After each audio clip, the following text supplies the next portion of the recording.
আন্তর্জাতিক অপরাধ ট্রাইব্যুনালে আছেন সহকর্মী সাবরিনা মজুমদার। সেখান থেকে সরাসরি যুক্ত হচ্ছেন তিনি। সাবরিনা, রাজধানীর চানখারপুল হত্যা মামলার সূচনা বক্তব্য সাক্ষ্য গ্রহণ সম্পর্কে কি তথ্য রয়েছে জানাবেন?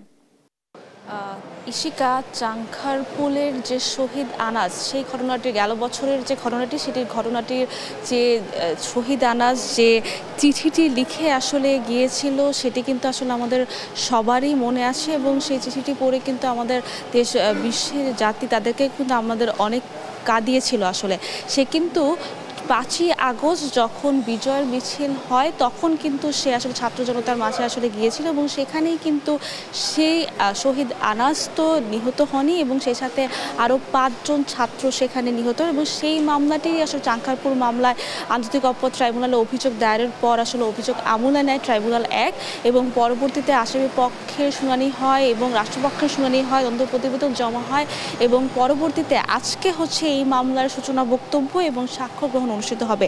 এবং সূচনা বক্তব্য আসলে হওয়ার কথা রয়েছে 11:30টার দিকে। চিফ প্রসিকিউটর এই সূচনা বক্তব্য উপস্থাপন করবেন ট্রাইব্যুনালের সামনে। সূচনা বক্তব্যে যেটি হবে যে এই মামলাটি আসলে কিভাবে হয়েছিল বা এই ঘটনার আসলে প্রেক্ষাপট কি, বা এই ঘটনার মধ্যে আসলে কোন আসামি আসলে কিভাবে জড়িত এই ঘটনায়, সেগুলো আসলে তুলে ধরা হবে এবং সেই সাথে আসামি পক্ষের আইনজীবীরা আসলে কিভাবে অব্যাহতির আবেদন চেয়েছেন এবং ট্রাইব্যুনালে হচ্ছে প্রসিকিউশন আসলে কিভাবে বিচারের দাবি আসলে জানাবেন যে এটির সঠিক বিচার হয় এবং পরবর্তীতে আসলে সাক্ষ্য গ্রহণ হবে। তবে সাক্ষ্য গ্রহণে আমরা যেটি মনে করছি যে আজকে সাক্ষ্য গ্রহণে আসলে শহীদ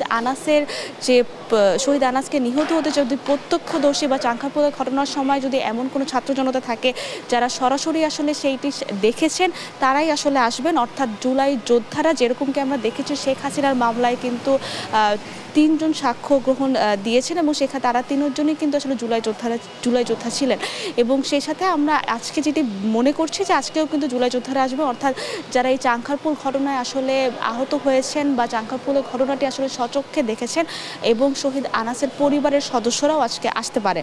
তো 11:30টার দিকে আসলে সূচনা বক্তব্য উপস্থাপন করবেন চিফ প্রসিকিউটর এবং পরবর্তীতে আসলে সাক্ষ্য গ্রহণে কি হয় বা তারা কি তথ্য আসলে উঠে আসে, সেটি আসলে যখন সাক্ষ্য গ্রহণ শুরু হবে 11:30টায়, তখন আসলে আমি আপনার মাধ্যমে দর্শকদের জানাতে পারবো। তো এই ছিল সর্বশেষ খবর আন্তর্জাতিক অপরাধ ট্রাইব্যুনাল থেকে।